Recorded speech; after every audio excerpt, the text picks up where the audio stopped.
Vamos agora para as nossas considerações finais sobre as ações populares.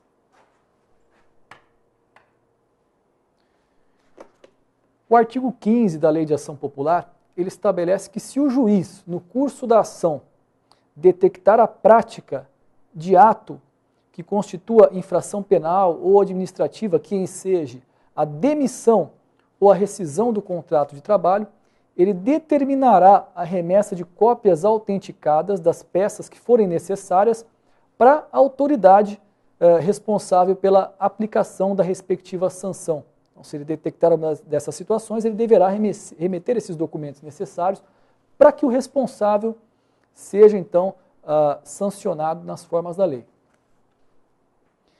Já o artigo 10 da Lei de Ação Popular, ele define que as custas e o preparo só serão pagos ao final do processo. Então, na Lei de Ação Popular, de acordo com o artigo 10, as custas e o preparo só são pagos ao final do processo. O artigo 13 da Lei de Ação Popular, ele afirma que o autor da ação popular será condenado ao décuplo das custas caso a ação seja manifestamente temerária. Então, se a ação for manifestamente temerária, o autor da ação popular será apenado aí com essa penalidade de as custas serão pagas no décuplo do valor. E é interessante nós combinarmos esse artigo 13, ele deve ser combinado com o que dispõe a Constituição Federal no inciso 73 do artigo 5º, que afirma que os autores da ação popular, eles não serão condenados nas custas e ônus da sucumbência, salvo se incorrerem em má-fé. Em resumo, então, o que nós temos? Veja, o autor da ação popular, ele é isento de custas e ônus da sucumbência, salvo se agir de má-fé. Se ele agir de má-fé, ele vai ter que pagar não apenas as custas, como as despesas processuais, honorários advocatícios da parte contrária. E, se dentre as hipóteses de má-fé figurar a manifesta temerariedade da ação, se a ação for manifestamente temerária, além disso, ele vai ter que pagar as custas no décuplo do valor que seria normalmente cabível. E finalmente nós vamos falar sobre prescrição, mas antes eu vou beber uma água, dá licença um pouquinho, você pode ir abrindo no artigo 21 da Lei de Ação Popular.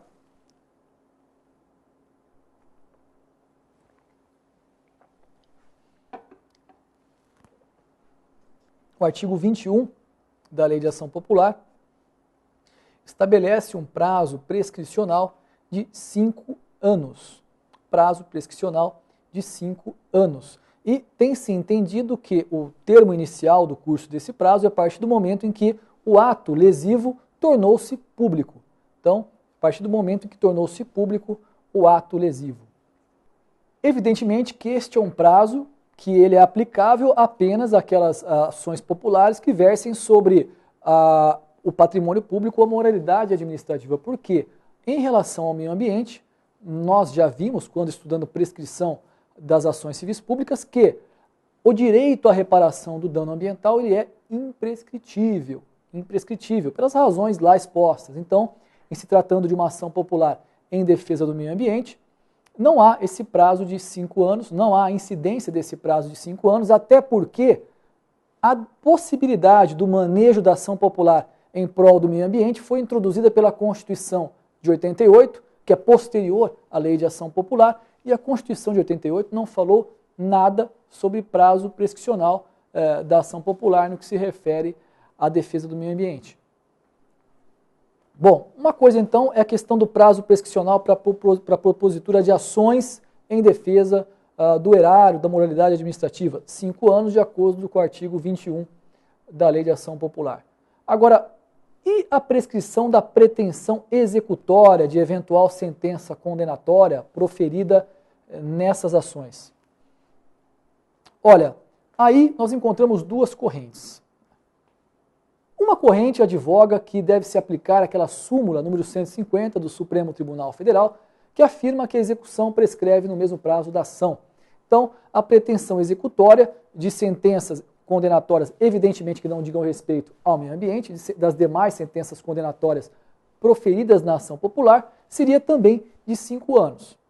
Agora, para uma segunda corrente, as sentenças condenatórias proferidas numa ação popular, a sua pretensão executória, ela seria imprescritível. Por quê? Porque o artigo 17 da Lei de Ação Popular afirma que aquelas pessoas jurídicas cujo ato foi impugnado na ação popular poderão executar a sentença naquilo que lhes for favorável a qualquer tempo. Então, essa seria uma das razões pelas quais a sentença proferida nas ações populares seria imprescritível, sua pretensão executória seria imprescritível. E o outro fundamento invocado por essa corrente doutrinária afirma que a Constituição Federal, no artigo 37, parágrafo 5º, assevera a imprescritibilidade do direito de ressarcimento ao erário no caso de atos de improbidade administrativa.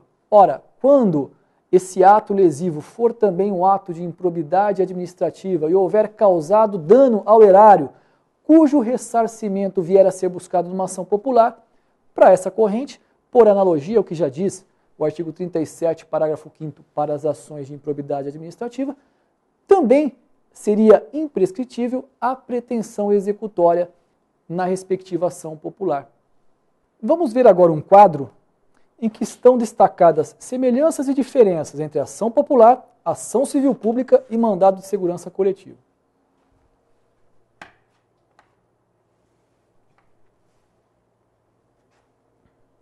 Muito bem. Quanto à legitimidade, a ação popular, ela pode ser proposta por cidadão. Ação civil pública não pode ser proposta por cidadão. E o mandado de segurança coletivo também não pode ser proposto por cidadão. Quanto aos interesses tuteláveis, a ação popular, apenas direitos difusos e alguns tipos apenas de direitos difusos. A ação civil pública, difusos, coletivos ou individuais homogêneos. E o mandado de segurança coletivo, dependendo da corrente, nós vamos ver isso aí no próximo capítulo, pelo menos os coletivos e os individuais homogêneos é pacífico e para parte da doutrina também os direitos difusos. Quanto ao procedimento, a ação popular tem o procedimento ordinário com algumas peculiaridades. A ação civil pública pode seguir o procedimento ordinário, procedimento sumário ou mesmo procedimentos especiais do Código de Processo Civil. E o mandado de segurança coletiva ele tem um procedimento especial que é disciplinado na sua lei de regência. E, finalmente, quanto à necessidade de direito líquido e certo, a ação popular não precisa de direito líquido e certo, a ação civil pública também não. Agora, no mandado de segurança, é um pressuposto inafastável a presença do direito líquido e certo. E, finalmente, só para frisar, a ação de improbidade administrativa é a espécie de ação civil pública destinada à defesa de direito difuso, a saber, a probidade administrativa. Então, perceba que, para nós, a ação de improbidade administrativa, é uma espécie de ação civil pública. Só que, ao contrário das demais, que em tese o gênero ação civil pública, que serve para a propositura de ações em prol de direitos difusos, coletivos ou individuais homogêneos, dependendo do caso, a ação de improbidade só serve para a defesa de difuso, de direito difuso, um direito difuso específico, probidade administrativa. Vamos ver mais um quadro. Frisando, a defesa de interesses difusos via mandado de segurança coletivo é controvertida em razão da atual lei de mandado de segurança haver se referido apenas aos coletivos e aos individuais homogêneos. Essa questão é abordada no capítulo sobre mandado de segurança coletivo. Então, a partir da próxima aula, nós ingressamos no capítulo sobre mandado de segurança coletivo e vamos ver melhor essa questão. Mas existe lá uma divergência, como eu já adiantei para você que para a parte da doutrina, mandado de segurança coletivo serve só para a defesa de direitos coletivos em sentido estrito e direitos individuais homogêneos. Para uma outra parte, o mandado de segurança coletivo também seria possível de ser manejado em favor dos direitos difusos.